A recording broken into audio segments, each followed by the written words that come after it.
Hello everybody. Today I'm gonna take some time to give you guys a treat and talk about horizontal tracers, specifically tracers around the head on the horizontal plane. And I have about 5 or 6 patterns I want to go over. I'm going to try and do this as quickly as possible with as much information as possible. This might be a pretty long video, but I'm going to go ahead and get started, and I'm going to start by just giving a general overview on horizontal tracers. So essentially the main idea here is that you're tracing a circle around your head, and what you want to do is keep your hand as low as possible.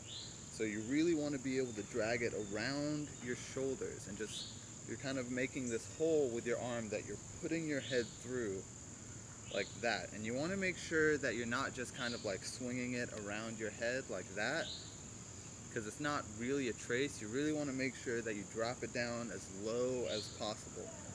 And when you're going into it, coming on this side, it's a little harder to get it as low, but as your hand comes around the far side, you really want to drop that arm right across your shoulder like that. So to start with, I'm going to go over all of the various entry points and exit points, and try to set you guys up so that after this you can both learn what I'm teaching and potentially come up with your own patterns. So the main ways to get into it are either from outward stall points or from inward stall points, like so. So one of the first ways that I learned this was taught to me by Michael Parisi. He pretty much like introduced the theory to me, so I owe a lot of this to him. But the first way I was taught to get into it was from this stall point, reaching across to the non-native side. And essentially from here, what you do is you whip it around behind your head like that. So you stall across and pull it around your head. And from that entry point, you can stall out, you can pull it around and stall out on the opposite side, or you can pull it around and stall on the same side, like that. Now you can also do it from an outward point on the non-native side, where you stall out and pull it around like that. And the same thing applies, just with doing it on this side.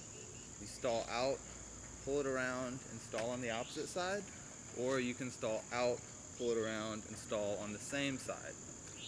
Now those are for outward stall points. Now you can also do it from an inward stall point on either the native side or the non-native side.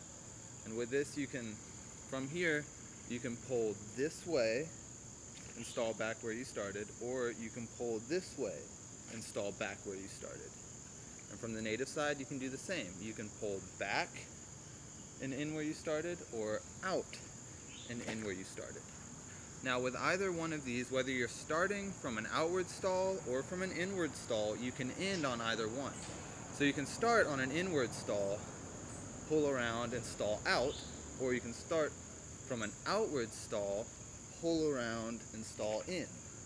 So you have a lot of options there as far as like how you get in, how you get out, and depending on what you choose to do, you're given a certain amount of time to do other things with the other hand.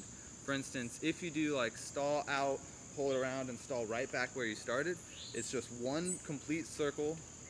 It's fairly quick rotation, so you only have a few things you can do with the other hand. However, if you were to stall out and make like 2 circles and then stall on the opposite side, that gives you a lot of time to do pretty much whatever you want with the other hand, as long as it doesn't interfere with the circle going around your head. So I'm going to go ahead and get started with one of the first patterns that I discovered for myself is this one right here, which is a lot of fun. And it has a lot of similarities with a lot of quarter time patterns, in the way that like when you do like this kind of quarter time pattern, how you start in this pendulum right here, and when you break apart, one hand is going to beat the other hand to the other side, and then it's going to do one pendulum while your other hand catches up. So this pattern has the same essential principle, where if you start from here, both hands are going to leave at the same time, but the hand that goes across the bottom is going to beat it there to stall out and pull in. So for this one, you want to start in this pendulum right here, and with the non-native hand pointed in, it's going to pull out, around, and stall out. While the hand pointed out is going to anti-spin down, stall out, pendulum in. And as soon as it pendulums in, it's ready to pull across and repeat the pattern the opposite way. So with just one hand, what the pattern is anti-spin down, pendulum in, pull across, horizontal trace, stall out, anti-spin down, pendulum in, pull across, horizontal trace, stall out, and you just repeat that, and you do it with both hands. So, like I said, they both break apart at the same time and then meet up on the other side, just like that. And there's a few variations I've recently discovered that you can do with this pattern. Namely, if you're familiar with this 4-pedal versus 3-beat, you can kind of tie that in there, where essentially while you're doing this pattern, if you focus on the pink one, when it goes over my shoulder right there, it's going to stall out behind my back, and then I can go into the pattern, just like that. And you can also do it where instead of doing the full 4-pedal versus anti-spin, or 4-pedal versus 3-beat, you can do just like a drop like that, which also looks really cool. And that's pretty much all I have on that pattern. But the next pattern I learned is using the method where you stall out on the non-native side, you pull all the way around, throw it forwards, and then anti-spin to stall on the native side. And this pattern starts from both doing a horizontal stall, reaching across, and the hand reaching across your body pulls out and stalls there. And there's several things you can do with the other hand. I'm going to go ahead and go over all of them. The first things that I found out was you can either go forwards up and meet back up on the other side, or you can go forwards down and meet back up on the other side. So you can also go like down forwards and meet back up, or up forwards and meet back up. But when you do those, they actually meet right in the front, and then in together same time, they both anti-spin over to the side. Now, the most recent way that I've been doing this, which really like takes advantage of like just the maximum amount of space that you can fill while you do the horizontal tracer, is you start by going either up or down, and you can go like down, pop it all the way up, and then meet on the other side, or you can go up, down, and meet on the other side. And I really like that one just because you get like a nice full pattern, and it's nice. So I'm gonna go ahead and move on. The next one I have for you is something that Michael Parisi, again, recently showed me about 2 weeks ago, where what you do is you combine the horizontal head trace with like a shoulder snake up like that. So essentially from like right here, with one hand on the horizontal plane with the poi coming towards you in the center, and one hand on the vertical plane spinning away from you. So you're going to start, you're going to swing around your head and up your neck, just like that. And you can just kind of repeat this over and over again. So one hand's just doing this trace right here, while the other hand is just doing a circle like that. So it does one circle, an extra beat, circle, extra beat, circle around the head, and an extra beat. I really like that one. And another kind of a bit of flair I found that you can add to it is you can do like an atomic snake right before you go into it, where essentially the poi out here does like just a normal snake under the arm and then over the shoulder, while this one does a horizontal snake like that and then around the shoulder. And it looks really cool when you put them together like that, and I really like it. And actually the way I get into is this: I start in wall plane just like I'm doing normal snakes like that, But with the one coming towards me, as soon as I go into the snake, I stall and brake to the horizontal plane like that. I'll show you that one more time. So normal snake, stall, brake to the horizontal, and do that. Another fun thing I like to do is right after you do the trace, you can go into like an atomic pirouette sort of thing, which is a lot of fun. Just like that. So that one's nice. Props to Michael Parisi. So, and that's combining, you know, two different kinds of traces at the same time. And after he showed me that, you know, it got me thinking, like, what other kinds of traces can I use?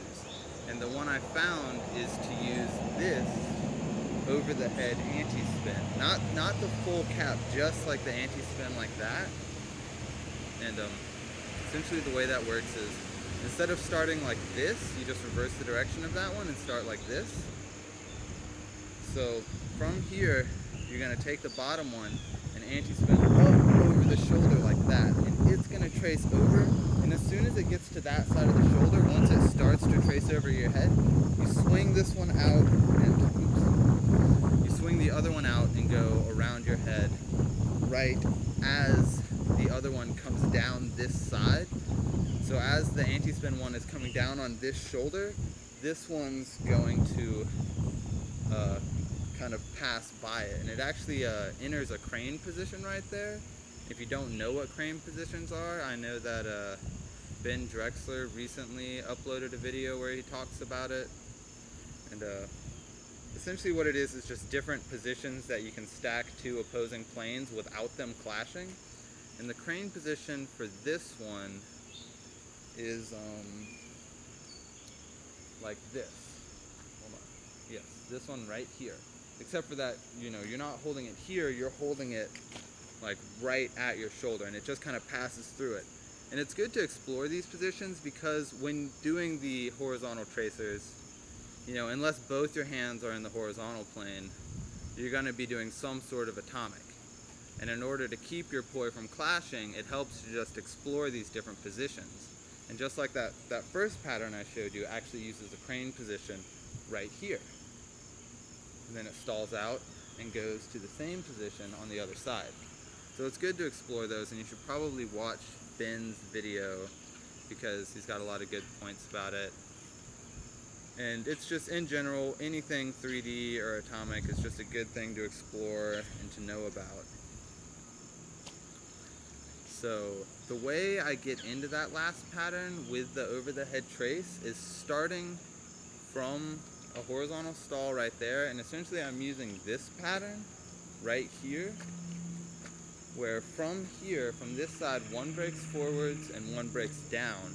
And instead of just stalling on the other side, I send it behind my head like that, and then stall on the other side. So where you would stall over there, you go into the trace and then stall and repeat on the other side, like that.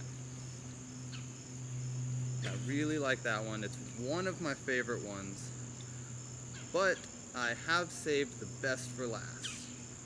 At least I think it's the best. And this one is utilizing a downward pointing triquetra, because when you have this hand on the horizontal plane, if you try to put your arm up here, you're gonna end up like clashing, but your arm can maintain this because, you know, it's below the horizontal line that you're using. So I get into this one from a split time outwards butterfly. And essentially the way you get into the trace is to do a snake up your shoulder like that, and once it gets behind your back, you let it pendulum out behind you, pointed the opposite way, and then you pull it across and do the trace and stall out. So I'll go ahead and show you what that looks like. Same. Alright. So essentially one's going to snake up while the other one anti-spins out, so you're going to end up in this position, and then your arms cross like that. So one's going to, from here, it's going to anti-spin out and across and then back down, while the other one snakes up and breaks across like that. So I'll go ahead and show that to you. And then you stall out on the other side where you can repeat just like that. This is by far my favorite one that I've found. It's a lot of fun just because it has that nice anti-spin that sort of just glides underneath it, because you have one hand drawing a straight line across while the other hand draws an arc across. So you get this really nice dynamic in front of you and then like the trace behind you, and it's just like, it's really just like a lot going on and it feels great. And yeah, that's my favorite one so far. And I think that's pretty much it. I know this was kind of long and I kind of rambled, but the main thing that I hope for you to get out of this is just to explore it for yourself. Just like pick one entry point, one exit point. Let's say, you know, you want to use like an across stall point and you want to pull it around and stall in. Like say that's your entry and exit. So that gives you a certain amount of time to, you know, explore with the other hand. And there's a whole lot of different stuff you can do. Like one thing I didn't discuss is you can, like, you know, go behind your back. You can do like an under the leg sort of thing like that. Really the possibilities are endless. Like just find an entry point, find an exit point, and just figure out what the other hand can be doing while you do that, and you'll have a lot of fun with it. So I hope this helps, and I hope you guys have fun. Enjoy.